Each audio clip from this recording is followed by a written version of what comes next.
Yun nga po, sana all, kasama pala yung kanyang nanay. So, laking sakit sa ulo, mga kababayan nito ni Loren Ligarda, hindi pa nagsasalita.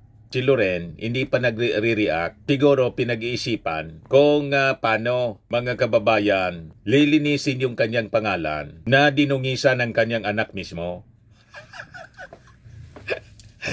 Iniisip ni Loren ngayon, napakatagalan niyang panahon. Pinangalagaan ko yung aking pangalan bilang isang broadcast journalist. Pagkatapos naging senador, naging congresswoman sa Antique, bumalik sa Senado. Ang maglalaglag man lang pala niya sa akin, yung aking anak na congressman.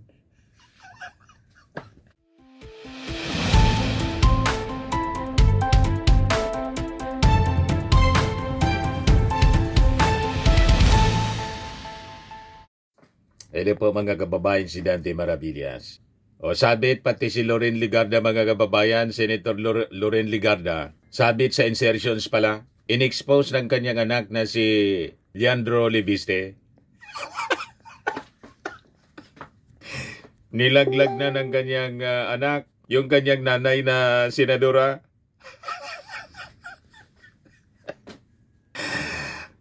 Talaga mga kababayan. Si daldal ni Leandro Leviste, lahat ng na-congressman, mga senador, lahat may insertions. Ang ibig sabihin, kasama yung kanyang nanay. Kasama nga!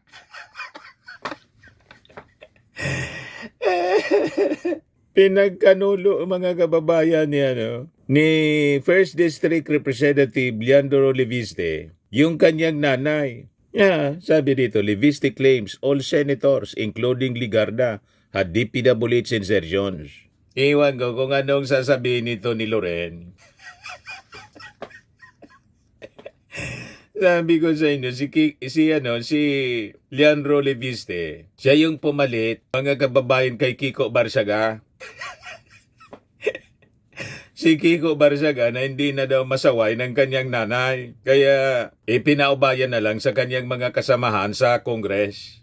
Ayon, suspended po. Ewan ko kung ano yung gagawin dito ni Loren Ligarda. After na dumaldal, sige ikot po pa-interview. Ewan ko kung ano yung intensyon nito ni Leandro Leviste. Mayawag daw siya ng mga documents, mga kababayan. Binigay daw sa kanya ni Cabral at lahat ng mga congressmen, senators. May insertions kasama yung kanyang nanay. Diba, mga kababayan? Pinahamak ni Leandro Leviste yung kanyang nanay. Ito yung report ng Billionaire News. Batangas Representative Leandro Leviste has acknowledged that his mother, inadmit niya, Senator Loren Ligarda had project insertions in the 2025 budget of the Department of Public Works and Highways. Citing documents were obtained from the late DPWH Undersecretary Maria Catalina Cabral. Kaya challenge siya ni Bicol Saro, party list representative Terry Ridon, kasi pati si Terry Ridon, inaakusa. Sabi ni Terry Ridon, wala pa man niya ako nung nakaraang Congress, ngayon pa lang ako umuupo, bumabalik sa Congress. Pero dati na siya noon, party list congressman, ayan muna siya dati. Pero nagpahinga muna. Then ngayon nagbabalik as Bicol Saro. Hindi pa man niya ako parte. Lahat isinabit ni Leandro Leviste, mga kababayan, kasama yung kanyang nanay. Ay, ito sabi ni Congressman Leandro Leviste, si Bicol Saro Party List Representative Terry Ridon may 150 million road project insertion sa Pamplona at Pasacao, Camarines Sur. Risback ni Terry Ridon, paano ako magkakaroon ng insertion sa 2025 budget kung hindi pa ako congressman? Nung binuo ang budget na ito noong 2024 sa ilalim ng 19th Congress. May problema itong malaki, mga kababayan, si Leviste. Lahat isinabit niya kasama yung kanyang nanay. Di pa paano na yan? But anyway, share ko muna sa inyo yung kwento kung paano, mga kababayan, nilaglag ni Leandro Leviste lahat ng congressman, senator, kasama yung kanyang nanay. Ito yung balita, mga kababayan. As published ng Daily Tribune, Liviste, my mother also listed in DPWH insertion files. Batangas 1st District Representative Leandro Liviste reiterated his claims of widespread budget insertions linked to the now famous flood control scandal, saying that all sitting senators at the time were listed in the files of the late former DPWH Undersecretary Maria Catalina Cabral. As in all. Pag sinabing all, sana all.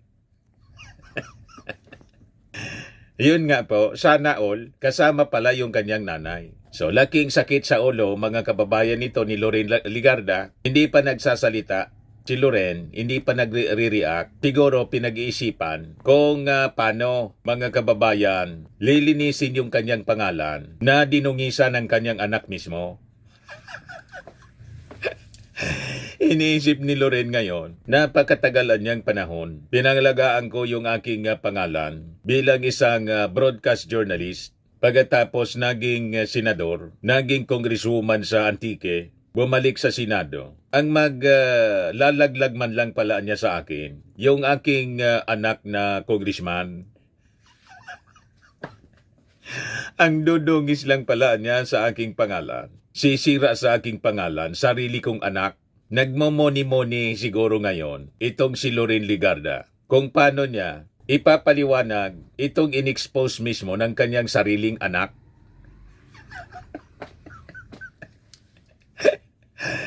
O diba, mga kababayan, kakaiba ang politika natin ngayon. Yung sabi dito sa balita, in a morning interview on DCRH, Liviste said the alleged list even included his mother, Senator Loren Ligarda, although he stressed that the amount attributed to her was the smallest among the senator's name.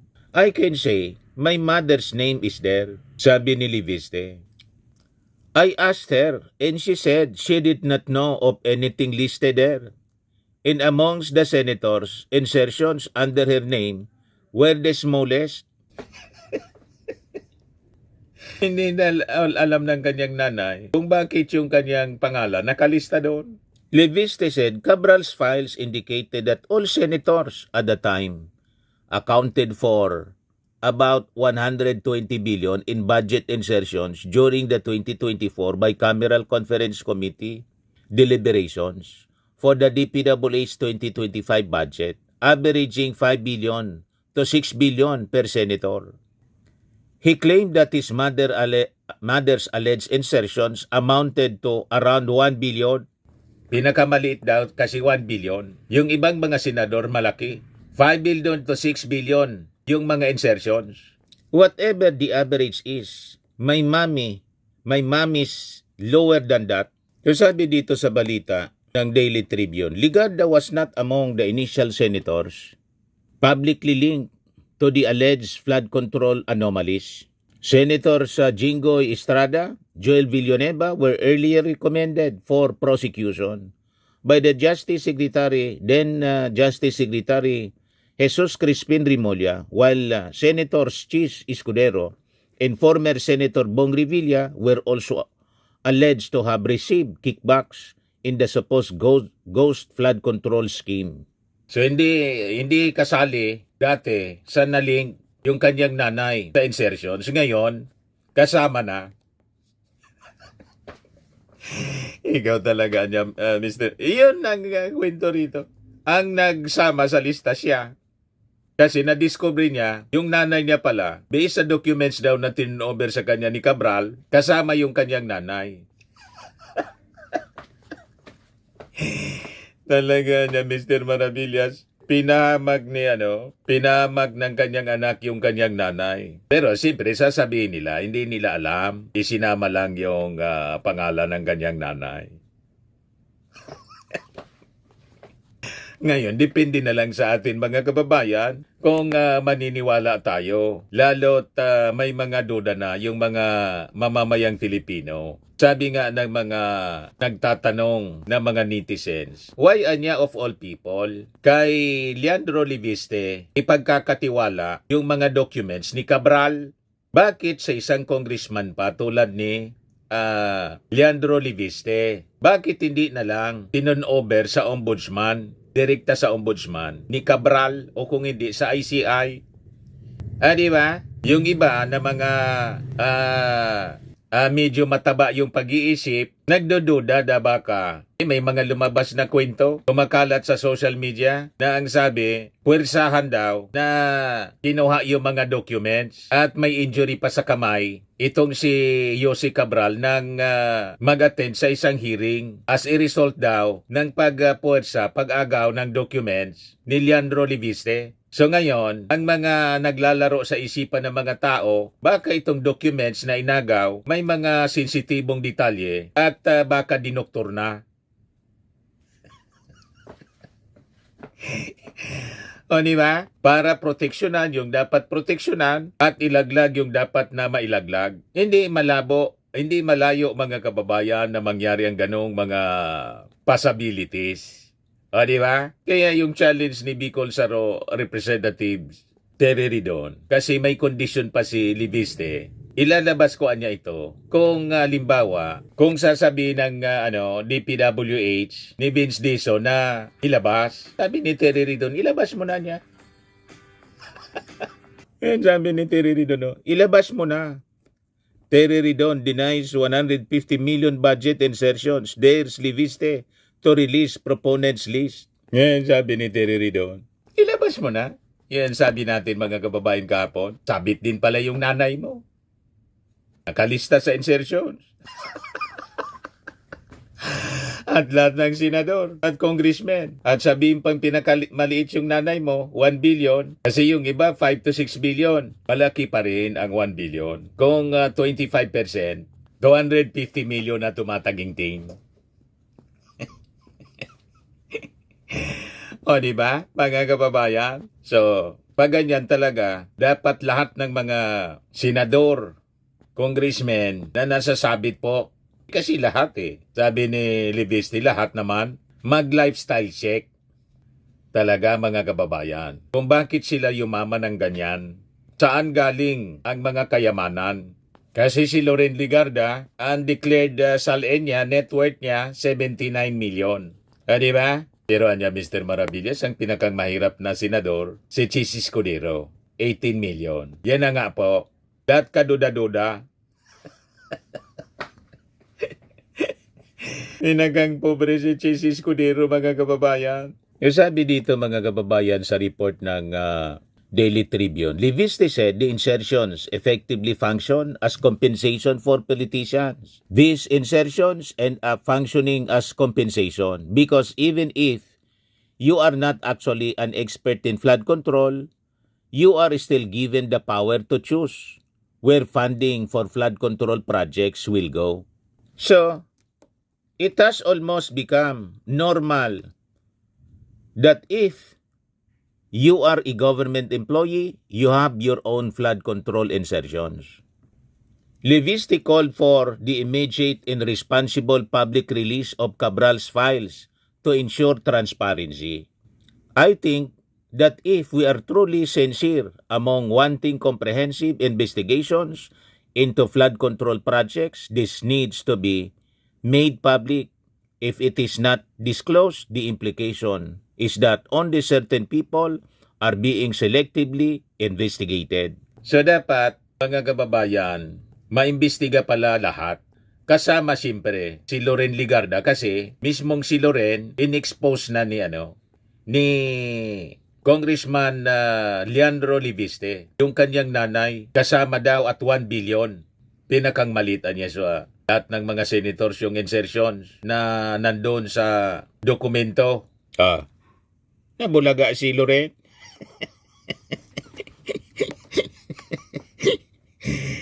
Sinong hindi mabulaga? Ngayong anak yung nag-expose.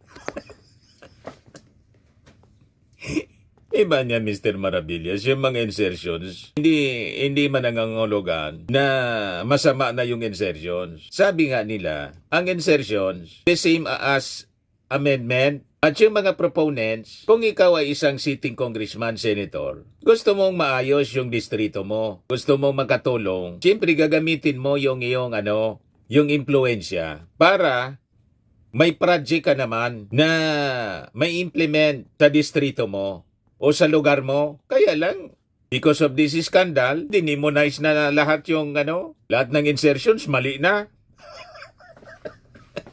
Pati pag ikaw ay proponent, dinimonize na lahat. O di so be it. Sabi nga rito sa amin, kararigos kung kararigos, basa kung basa. Pag naligoan niya, maligo na lahat, basa na kung basa. Yun ang ginawa mga kababayan ni Leandro Reliviste. Damay-damay na. So bahala na sila kung paano nila lilinisin yung kanilang pangalan. Kasi po, sa public perception ngayon, pag na-involve ka sa insertion, masama ka ng tao. Pag ikaw proponent ng flood control or any project for that matter, na-demonize na po sa social media. Ang ibig sabihin niyan, naulingan ka ng kickback.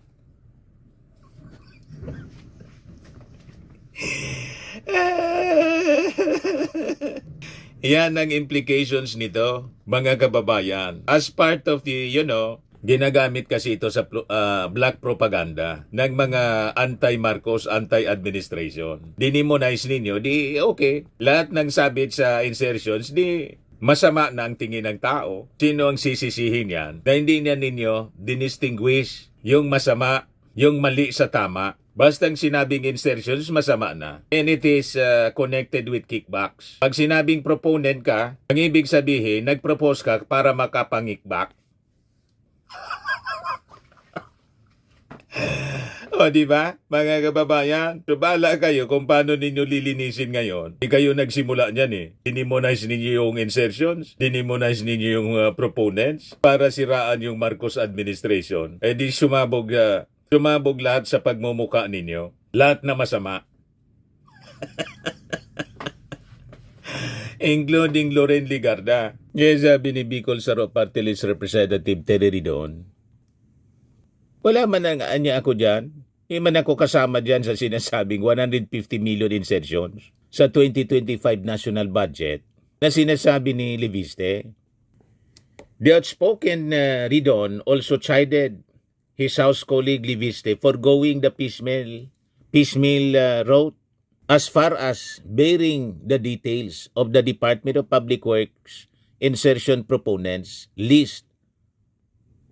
Doing so anya confuses people. Yan ang nangyayari po. At talagang magdududa ka sa motibo, mga kababayan ni sa motibo ni Leandro Leviste. Itong si Leandro Leviste align kay Kiko Barsaga at sa mga DDS. O di ba? Kaya talagang mapapaisip ka sa kanyang motibo na gagamitin ito sa mga propaganda. Ngayon, kung gagamitin niya ito sa propaganda, sumabog pati sa pagmumuka ng nanay niya. Sa sobrang niyang kadaldalan, mga kababayan. Yun ang iisipin ng mga tao. Lahat ng proponents, lahat ng may insertions, kasama yung kanyang nanay, may kickback. Masisisi mo yung mga taong mag-isip ng ganyan. Kasalanan ninyo kasi dinimonize ninyo yung insertions. Pati yung word na proponent. Sabi ni Ridon, kababalik ko lang sa Kongreso ngayong taon, June 30, 2025, sa ilalim ng 20th Congress. Kaya paano ako magkakaroon ng insertion sa 2025 budget kung hindi pa ako congressman nung binuo ang budget na ito 2024 sa ilalim ng 19th Congress? Sabi ni Terry Ridon, kaysa naman lituhin niya ang publiko, mas magandang ilabas na lang ni Batangas Representative Leandro Leviste ang buo at hindi pakunti-kunting 2025 DPWH project listing with proponents na sinasabi niya. Kaya dapat niya ASAP, i-release na niya. Hindi niya kailangan ng abiso mula sa Kongreso o kay DPWH Secretary Vince Dizon para gawin ito. Higit na malagang ipaliwanag ni Leviste. Bakit niya hindi ito nilabas?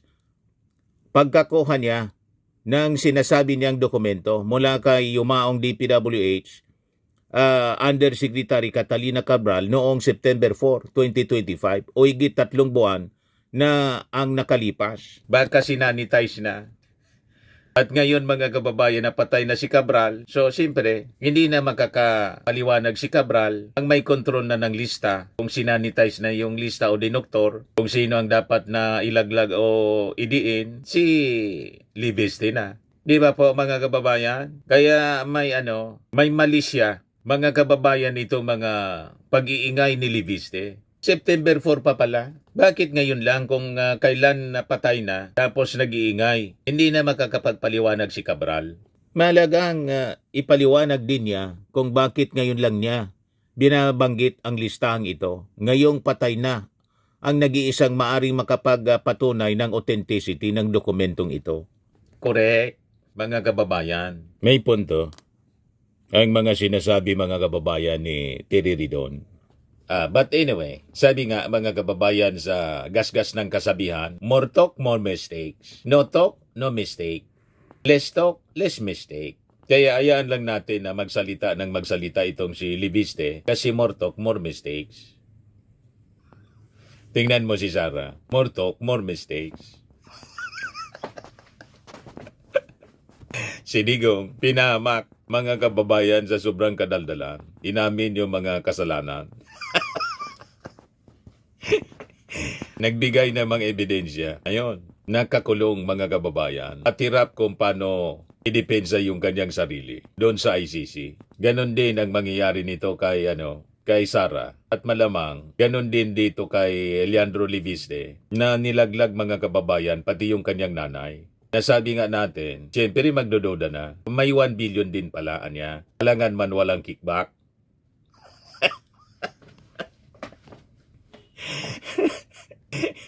Idinikit niya yung dungis. Sinahidan niya ng dungis mismo yung kanyang nanay. So kahit mag-deny pa, hindi na maalis yung pagduda. Yan ang epekto nitong kadaldalan mga kababayan ni Leandro Libiste. Anyway, yun lang po. Hayaan natin sila na dumaldal ng dumaldal. Ibigay ang hilig ng bibig. So itong ating short video mga kababayan, atid sa inyo nitong napakagandang product from